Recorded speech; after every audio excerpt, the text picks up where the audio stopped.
So it's just confusing to me. I don't want to put any words in anybody's mouth, but I don't know why this would be top of mind for the San Jose Sharks. Only that, but their jerseys appear to be done by a 12-year-old. It's a shark inside of a heart. The heart has two hockey sticks under it. The hockey sticks are usually part of the Sharks logo, but these sticks have pride tape on them.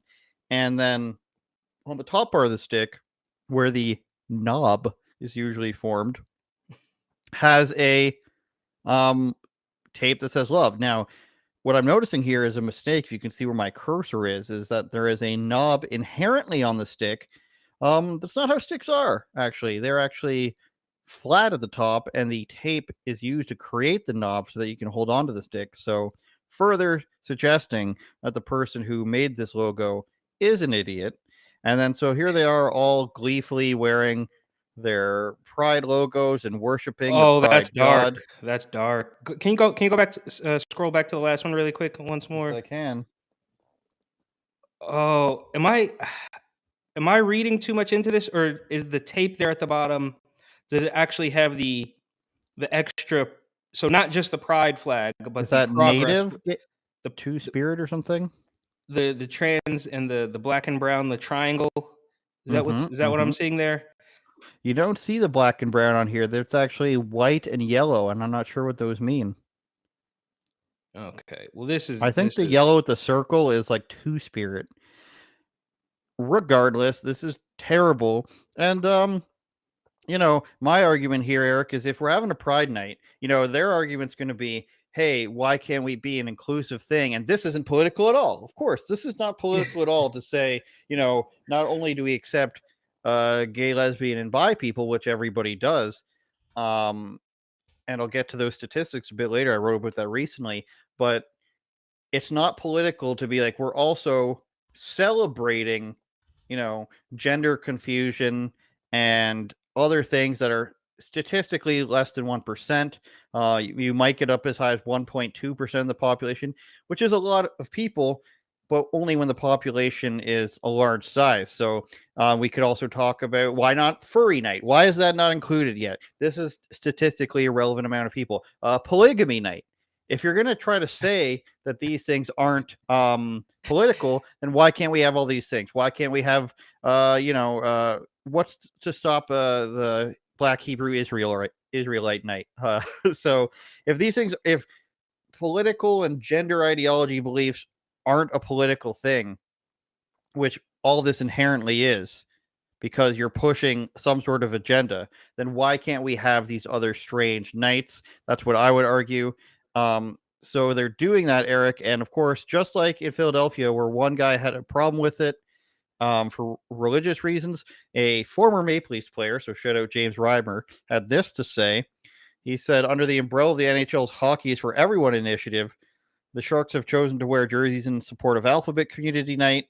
And I like how he takes a little jab at them by saying it's hockey is for everyone, but he's saying not me, I guess. For all 13 years of my career, I've been a Christian, not just in title, but in how I choose to live my daily life. I have personal faith in Jesus. Tra la la la. In this specific instance, I'm choosing not to endorse something that is counter to my personal convictions. And I see some comments where people say, "Oh, doesn't he eat pork or something, or eat shellfish?"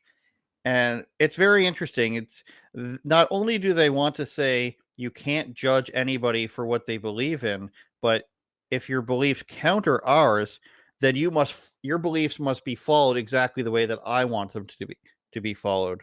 If you take their talking points and their agendas, if you take all of their ideas, all their radical ideas to their logical conclusion, they will 100% always conflict with another one of their ideas. And that's a perfect example of it. So, yes, we're always pretending, oh, women of color, Muslims, different religions, tolerance and stuff. But then when that religion says, you know what, we're not doing the transformer thing, then they got a problem. And it happens with every single thing, right? We see them. They used to love Elon Musk and Tesla, but now they can't do that anymore, right? They said, oh, we don't know what a woman is, but now we're in Women's History Month. The list goes on and on. Well, let's watch this Sharks video that they had. Very weird. You got the jerseys. I recognize these players' names. Silicon Pride Valley Pride.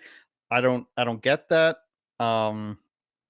okay. Like that's about all you need to really say though. If they're being sponsored by Silicon Valley Pride, that's the long and short of it right there. Um, and then you've Yeah. got Oh, yeah. These are so men. those are the guys. Okay, I'm sorry. Look, those are the guys they would love nothing more than to re-educate these old guys. Like that's them saying, look, everybody's down. These are the people that we called racist.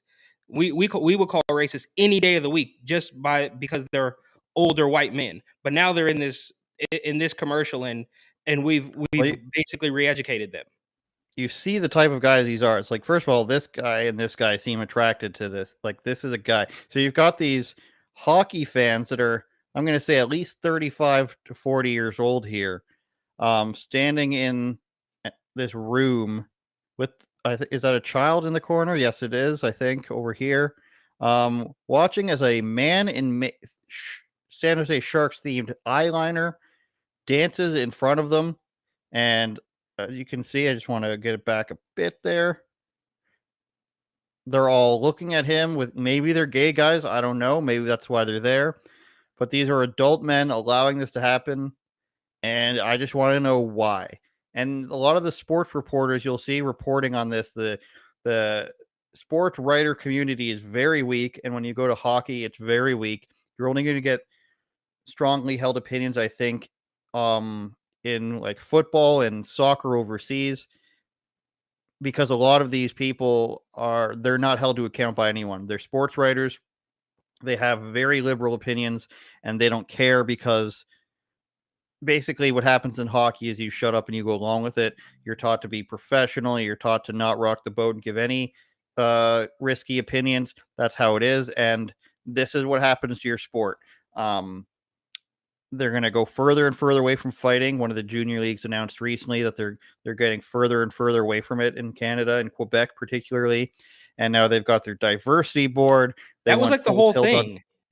Right? I mean, we used to joke back in the day. I didn't grow up playing hockey or anything, but that was like always the running joke, is that like people watch it for the fights. I mean, whether it's true or Exactly. not, it was like So it was teal together. This is the interesting thing. You go to a place these days, Eric's, and you see everybody's welcome here, and you're just like, oh, I was not under the impression that gays and trans were not welcome here. So I don't know why you feel the need. Like, do people walk around and be like, oh, I can't go into that coffee shop, I'm gay? Like, nobody assumes that. Nobody did assume that.